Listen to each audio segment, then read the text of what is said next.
ಜೈ ಶ್ರೀರಾಮ್, ಜೈ ಆಂಜನೇಯ. ಎಲ್ಲರಿಗೂ ನಮಸ್ಕಾರ. ಇಂದಿನ ಸಂಚಿಕೆಗೆ ನಿಮ್ಮೆಲ್ಲರಿಗೂ ಪ್ರೀತಿಯ ಸ್ವಾಗತ. ನಾನು ನಿಮ್ಮ ಮೀನಾಕ್ಷಿ TN. ಸಂಚಿಕೆ 29ರಲ್ಲಿ ತಾಟಕಿಯ ಸಂಹಾರದ ಬಗ್ಗೆ ನಾನು ನಿಮಗೆ ತಿಳಿಸ್ಕೊಟ್ಟಿದ್ದೆ. ಈ ಸಂಚಿಕೆಯಲ್ಲಿ ಆ ಕಥಾಭಾಗದ ಮುಂದಿನ ಹಂತವನ್ನು ತಿಳಿಸ್ಕೊಡ್ತೀನಿ, ಬನ್ನಿ. ತಾಟಕಿಯ ಸಂಹಾರದಿಂದ ಕಾಡು ನಿಶ್ಶಬ್ದವಾಗಿರುತ್ತೆ. ತಾಟಕಿಯ ಸಂಹಾರವನ್ನು ಆಕಾಶದಿಂದ ವೀಕ್ಷಣೆ ಮಾಡಿರ್ತಕ್ಕಂಥ ದೇವೇಂದ್ರನು ಇತರ ದೇವತೆಗಳು ಅಲ್ಲಿಗೆ ಬರುತ್ತಾರೆ.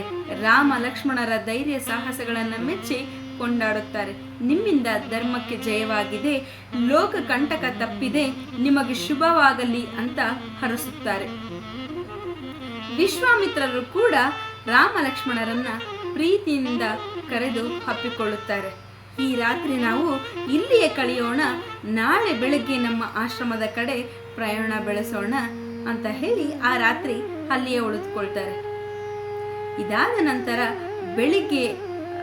ಬೆಳಿಗ್ಗೆ ರಾತ್ರಿ ಕಳೆದು ಬೆಳಗಾಯಿತು. ಸ್ನಾನ ಮಾಡಿ ಶುಚಿಗೊಂಡ ರಾಮ ಲಕ್ಷ್ಮಣರನ್ನ ಕಂಡ ವಿಶ್ವಾಮಿತ್ರರು ಮುಗುಳ್ನಗುತ್ತಾರೆ. ನೀವಿಬ್ಬರು ನನ್ನ ಆಸೆಯನ್ನು ಈಡೇರಿಸಿದ್ದೀರಿ, ಆದ್ದರಿಂದ ನನಗೆ ಬಹಳ ಆನಂದವಾಗಿದೆ. ನಾನು ನಿಮಗೆ ಎಲ್ಲ ಬಗೆಯ ಮಂತ್ರಾಸ್ತ್ರಗಳನ್ನು ಉಪದೇಶಿಸುತ್ತೇನೆ. ಆ ಅಸ್ತ್ರಗಳ ಬಲದಿಂದ ನೀವು ಯಾರನ್ನ ಬೇಕಾದರೂ ಸೋಲಿಸಬಹುದು. ನಿಮಗೆ ಯುದ್ಧದಲ್ಲಿ ಸೋಲೇ ಇರುವುದಿಲ್ಲ. ನೀವು ದುಷ್ಟರನ್ನು ಸಂಹರಿಸಿ ಲೋಕವಿಖ್ಯಾತರಾಗುತ್ತೀರಿ ಎಂದು ಹೇಳಿ ತಾವು ತಪಸ್ಸಿನ ಬಲದಿಂದ ಗಳಿಸಿದ್ದ ಎಲ್ಲ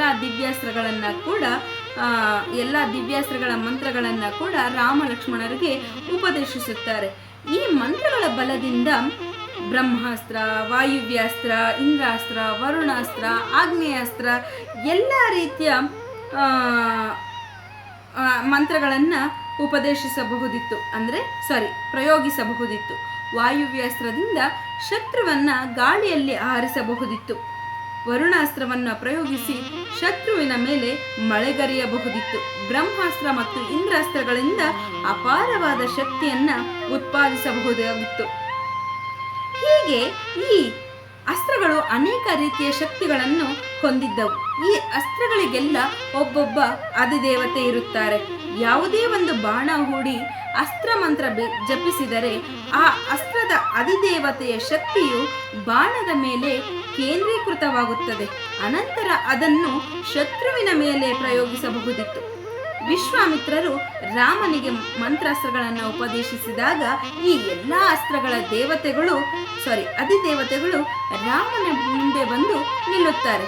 ರಾಮನು ಆ ದೇವತೆಗಳಿಗೆ ನಮಸ್ಕರಿಸಿ ನಂತರ ರಾಮನು ಅವರನ್ನ ಕುರಿತು ಹೇಳ್ತಾನೆ, ದೇವತೆಗಳೇ, ನಾನು ಸದ್ಯಕ್ಕೆ ಯಾವುದೇ ಒಂದು ಯುದ್ಧ ಮಾಡುತ್ತಿಲ್ಲ, ಆದ್ದರಿಂದ ನನಗೆ ನಿಮ್ಮ ಅಗತ್ಯವಿಲ್ಲ. ಆದ್ದರಿಂದ ಸದ್ಯಕ್ಕೆ ನಿಮ್ಮ ಸ್ಥಳಗಳಲ್ಲೇ ನೀವು ಇರಿ, ನನಗೆ ಅಗತ್ಯವಾದಾಗ ನಾನು ನಿಮ್ಮನ್ನ ಕರೆಯುತ್ತೇನೆ ಅಂತ ಹೇಳಿ ಕೇಳಿಕೊಂಡಾಗ ಎಲ್ಲ ದೇವತೆಗಳು ಅಲ್ಲಿಂದ ನಿರ್ಗಮಿಸುತ್ತಾರೆ. ವಿಶ್ವಾಮಿತ್ರರು ರಾಜಕುಮಾರರಿಗೆ ಈ ಅಸ್ತ್ರಗಳ ಪ್ರಯೋಗ ಮತ್ತು ಉಪಸಂಹಾರದ ಬಗ್ಗೆ ಎರಡರ ಬಗ್ಗೆ ಕೂಡ ಹೇಳಿಕೊಡುತ್ತಾರೆ. ಪ್ರಯೋಗಿಸುವುದು ಎಂದರೆ ಶತ್ರುವಿನ ಮೇಲೆ ಅಸ್ತ್ರವನ್ನು ಬಿಡುವುದು. ಉಪಸಂಹಾರ ಅಂದರೆ ಮಂತ್ರಬಲದಿಂದ ಅಸ್ತ್ರವನ್ನು ಮತ್ತೆ ಹಿಂತೆಗೆದುಕೊಳ್ಳುವುದು. ವರುಣಾಸ್ತ್ರವನ್ನು ಪ್ರಯೋಗಿಸಿದಾಗ ಅದು ಶತ್ರುವಿನ ಮೇಲೆ ಮಳೆಗರೆಯುತ್ತದೆ. ಹಾಗೆಯೇ ಉಪಸಂಹಾರ ಮಾಡಿದರೆ ಮಳೆಯನ್ನು ನಿಲ್ಲಿಸಿ ಪ್ರಯೋಗಿಸಿದವನ ಬಳಿಯೇ ಮತ್ತೆ ಬಂದು ಸೇರಿಕೊಳ್ಳುತ್ತದೆ. ರಾಮ ಲಕ್ಷ್ಮಣರು ಇವುಗಳೆಲ್ಲವನ್ನ ಪ್ರೀತಿಯಿಂದ ಕಲಿಯುತ್ತಾರೆ. ಇಂದಿನ ಸಂಚಿಕೆಯಲ್ಲಿ ನಾನು ನಿಮಗೆ ಏನು ನಡೀತು ಅನ್ನೋದ್ರ ಬಗ್ಗೆ ಸಾರಾಂಶ ಹೇಳ್ತೀನಿ. ಈ ಸಂಚಿಕೆಯ ಮುಂದಿನ ಹಂತವನ್ನು ನಾನು ನಿಮಗೆ ಮುಂದಿನ ಸಂಚಿಕೆಯಲ್ಲಿ ತಿಳಿಸ್ಕೊಡ್ತೀನಿ. ಈ ಸಂಚಿಕೆಯ ಸಾರಾಂಶ ಇಷ್ಟೇ. ರಾಮ ಲಕ್ಷ್ಮಣರು ತಾಟಕಿಯನ್ನು ಸಂಹಾರ ಮಾಡಿದ ಒಂದು ಖುಷಿಯನ್ನ ಎಲ್ಲರೂ ಹಂಚಿಕೊಳ್ತಾ ಇರ್ತಾರೆ. ಈ ಖುಷಿಗೆ ದೇವತೆಗಳ ಆಶೀರ್ವಾದ ಕೂಡ ಸಿಗುತ್ತೆ. ಅವರು ಕೂಡ ರಾಮ ಲಕ್ಷ್ಮಣರ ಬಳಿಗೆ ಬಂದು ಅವರ ಧೈರ್ಯ ಸಾಹಸಗಳನ್ನು ಮೆಚ್ಚಿ ನಿಮ್ಮಿಂದ ಧರ್ಮಕ್ಕೆ ಜಯವಾಗಿದೆ, ಲೋಕ ಕಂಟಕ ತಪ್ಪಿದೆ, ನಿಮಗೆ ಶುಭವಾಗಲಿ ಅಂತ ಹಾರೈಸುತ್ತಾ ಅಲ್ಲಿಂದ ಹೊರಡ್ತಾರೆ. ಅದಾದ ನಂತರ ವಿಶ್ವಾಮಿತ್ರರು ಕೂಡ ಅವರನ್ನು ಪ್ರೀತಿಯಿಂದ ಹಪ್ಪಿ ನಿಮ್ಮಿಂದ ತುಂಬಾ ಒಂದು ಒಳ್ಳೆಯ ಕೆಲಸ ಆಯಿತು ಅಂತ ಹೇಳಿ ಅವರಿಗೆ ಪ್ರೀತಿಯಿಂದ ಅಪ್ಪಿಕೊಂಡು ಆಶೀರ್ವಾದ ನೀಡಿ ಈ ರಾತ್ರಿ ನಾವು ಇಲ್ಲಿಯೇ ಉಳಿದುಕೊಳ್ಳೋಣ, ನಾಳೆ ಬೆಳಗ್ಗೆ ನಾವು ನಮ್ಮ ಆಶ್ರಮದ ಕಡೆ ಪ್ರಯಾಣ ಬೆಳೆಸೋಣ ಅಂತ ಹೇಳಿ ಆ ರಾತ್ರಿ ಅಲ್ಲಿಯೇ ಉಳಿದುಕೊಳ್ತಾರೆ.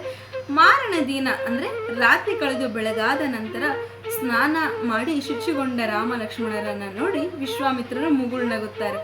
ಯಾಕಂದರೆ ಅವರ ಆಸೆಯನ್ನು ರಾಮ ಲಕ್ಷ್ಮಣರು ಈಡೇರಿಸಿರ್ತಾರೆ. ಅವರಿಗೆ ತುಂಬಾ ಆನಂದ ಉಂಟಾಗುತ್ತದೆ.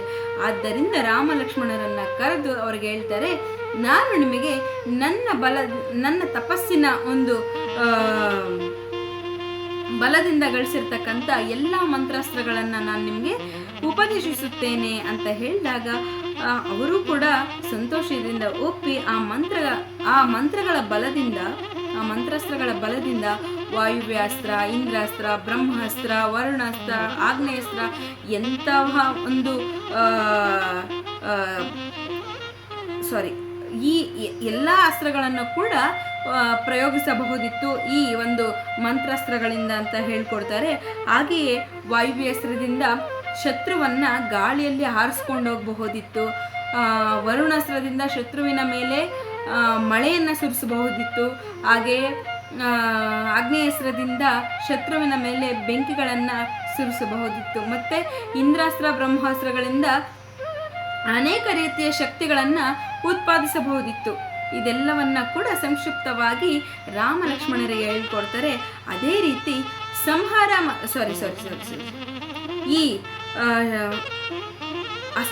ಮಂತ್ರಾಸ್ತ್ರಗಳ ಒಂದು ಪ್ರಯೋಗ ಮಾಡೋದು ಹೇಗೆ ಮತ್ತು ಅದನ್ನು ಉಪಸಂಹಾರ ಮಾಡೋದು ಹೇಗೆ ಅಂತಲೂ ಕೂಡ ಹೇಳ್ಕೊಡ್ತಾರೆ. ಹೇಗೆ ನಾವು ಒಂದು ಮಂತ್ರಾಸ್ತ್ರಗಳ ಒಂದು ಬಲದಿಂದ ಒಂದು ಶತ್ರುವಿನ ಮೇಲೆ ಇವಾಗ ವಾಯುವ್ಯಾಸ್ತ್ರ, ವರುಣಾಸ್ತ್ರವನ್ನು ಪ್ರಯೋಗಿಸ್ತೀವಿ ಅಂತಂದರೆ ಒಂದು ಶತ್ರುವಿನ ಮೇಲೆ ಮಳೆ ಹೇಗೆ ಸುರಿಸ್ತೀವೋ ಹಾಗೆಯೇ ನಾವು ಉಪಸಂಹಾರ ಮಾಡಬೇಕಾದ್ರೆ ಆ ಸುರಿತಾ ಇರ್ತಕ್ಕಂಥ ಮಳೆಯನ್ನು ನಿಲ್ಲಿಸಿ ಮತ್ತೆ ಬಾಣ ಪ್ರಯೋಗಿಸಿದವನ ಮೇಲೆ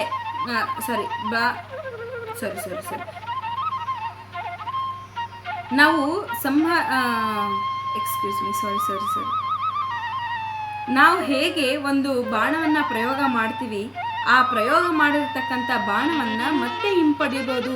ಉಪಸಂಹಾರ ಅಂದರೆ ಅದೇ ಅಂತ ಹೇಳಿ ಈ ವಿಶ್ವಾಮಿತ್ರರು ಎಲ್ಲ ರೀತಿಯ ಮಂತ್ರಾಸ್ತ್ರಗಳನ್ನು ಅವರಿಗೆ ತಿಳಿಸ್ಕೊಡ್ತಾರೆ. ನನ್ನ ಒಂದು ಪದ ಬಳಕೆಯಲ್ಲಿ ತಪ್ಪಿದ್ದಲ್ಲಿ ದಯವಿಟ್ಟು ಕ್ಷಮೆ ಇರಲಿ. I am very sorry for this. ಇಲ್ಲಿಗೆ ಈ ಸಂಚಿಕೆಯನ್ನು ಮುಕ್ತಾಯ ಮಾಡ್ತಾ ಇದ್ದೀನಿ. ಜೈ ಶ್ರೀರಾಮ್, ಜೈ ಆಂಜನೇಯ. ಧನ್ಯವಾದಗಳು.